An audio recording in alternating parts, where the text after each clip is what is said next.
देवली उनियारा से निर्दलीय प्रत्याशी नरेश मीणा हमारे साथ हैं। उन पर आरोप है कि उन्होंने एक एसडीएम को थप्पड़ मारा था, लेकिन थप्पड़ मारने के पीछे इनका कहना है कि एक वाजिब कारण था, उसी के चलते ये पूरी घटना हुई है। पहले नरेश जी, नरेश मीणा को गुस्सा क्यों आता है ये बताइए। सबसे पहला तो सवाल यही है, वो भी इस तरह का गुस्सा। देखो, मैं गांव में पैदा हुआ हूँ, किसान के घर में पैदा हुआ हूँ। आप जो शहरों में लोग रहते हैं उनको हालात गांव के नजर नहीं आते। मैं जब हालात देखता हूँ, कोई बंजारा समाज की, कोई कंजर समाज की, कोई दलित समाज की, गांव में इस तरह की बदतर हालत है। 70 साल देश आज़ाद होने के बावजूद भी कोई सुनवाई नहीं होती, कोई सुन नहीं रहा है। कर्मचारी अधिकारी 95-99% भ्रष्ट को, एक दो को छोड़कर, जो खून चूसते हैं गाँव में। सत्ता में बैठे लोग, उन्होंने खुली छूट दे रखी है, उन्होंने बंदियां बांध रखी है।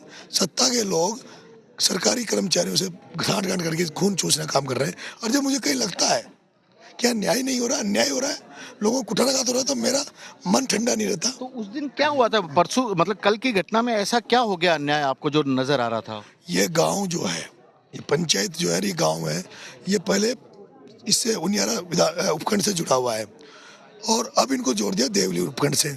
उनियारा 15 किलोमीटर है, देवली 95 किलोमीटर है। इनके उपखंड एक ऐसी जगह है जहाँ डेली आदमी को काम पड़ता है। बच्चों का जाति प्रमाण पत्र, कोई आय प्रमाण पत्र, डेली का। अब ये डेली कहाँ तक वहाँ देवली जाएंगे यहाँ से 95 किलोमीटर?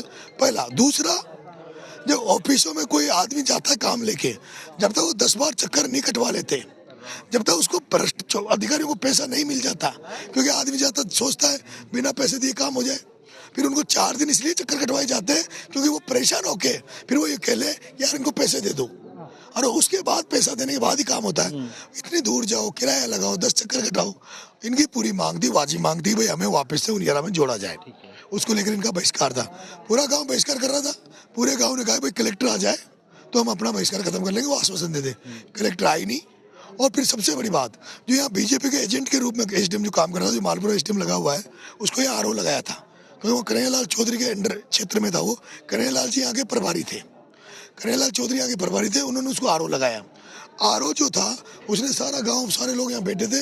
3 लोगों को, एक आंगनबाड़ी जिसकी वही ड्यूटी थी, एक चित्रा, एक जांगीड़ जो टीचर था, और एक चित्रा का हस्बैंड जो अपंग था, उन तीनों को वहाँ जबरदस्ती कह के तुम्हें सस्पेंड कर दूंगा, तुम्हारी नौकरी खा जाऊंगा, वोट दो। और उनके वोट जबरदस्ती दिलाए। मुझे जब पता लगा वोट दिला रहे, मैं गया, मैंने कर्मचारी से पूछा भाई क्या मामला है, कि साहब ये एसडीएम है जो जबरदस्ती वोट दिलाया इसने। मैंने एसडीएम के थप्पड़ चढ़ा, लेकिन मुझे बाद में दुख हुआ कि इसके एक ही पड़ी, उसकी ज़्यादा पड़नी चाहिए थी, क्योंकि वो एसडीएम पहले इंडोली में एक दलित महिला के साथ उसने भद्रता करी, मारपीट करी, उस मामले में एपीओ हो चुका है। ये मालपुरा में, इस बात को कोई प्रशासन नहीं करा, मालपुरा में इसने कई घर उजाड़ दिए, एक गुजर परिवार को इसने उजाड़ दिया, 4 बीघा जमीन को ये खा गया। उसके बाद मैंने थप्पड़ देने के बाद मीडिया ने, किसी ने ये नहीं दिखाया, थप्पड़ खाने के बाद भी उसकी मुस्कान देखना आप, वो दाढ़ी में, वो कहीं से लगता ही नहीं एसडीएम है। वो 100% अगर जांच की जाए तो वो फर्जी नौकरी लगा है। और उसके चेहरा देखना, थप्पड़ पड़ने के बाद उसकी दाढ़ी, उसका चेहरा, वो किस तरह से उसकी धूर्तता नजर आ रही थी। उसके बाद भी हम यहाँ आ गए।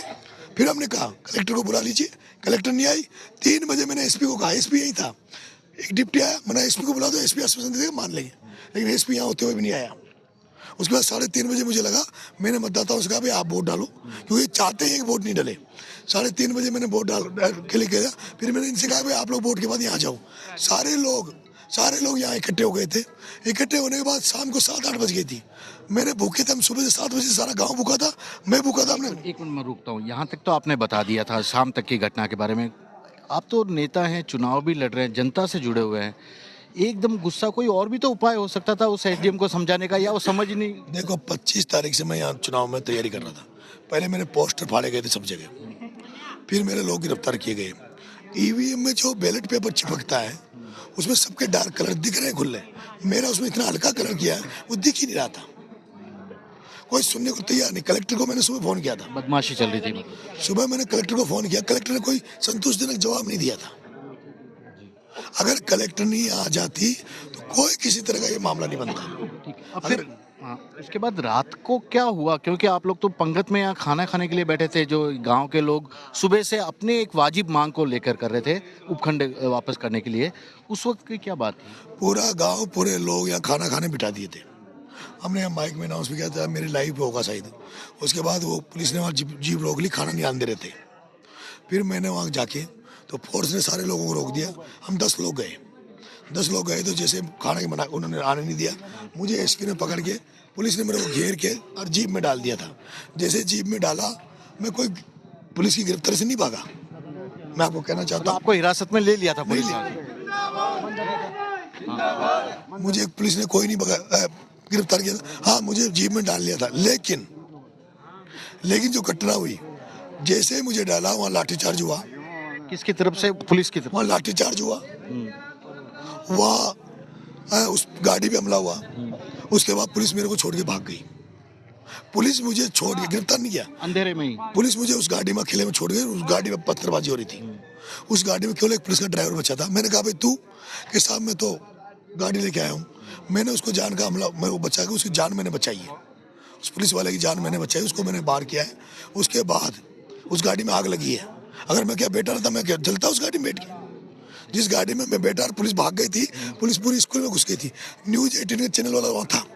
पुलिस स्कूल में घुस गई थी। वो जो गाड़ी लगी वो आग को उसमें मैं वो बनता जो पहले एक सियाही जल गया था गाड़ी में। मैं वहाँ से निकल के यहाँ आया। यहाँ जब हम लोग वापस बैठे, इधर से बहुत बड़ा फोर्स आई। बंदूक गोलियां चल रही है, तोपें उनके हथगोले चल रहे हैं, मिर्ची बम फेंक रहे हैं। फिर मुझे यहाँ से माता बहनों ने, यहाँ हमारा आमना सामना हुआ मेरे साथियों का। फिर यहाँ से पुलिस को खदेड़ा, पुलिस को पूरी तरह खदेड़ा। 2 पुलिस वाले यहाँ गिर गए थे, उनके लट दे रहे थे। एक ने कहा साहब मैं तो आपका ही हूँ।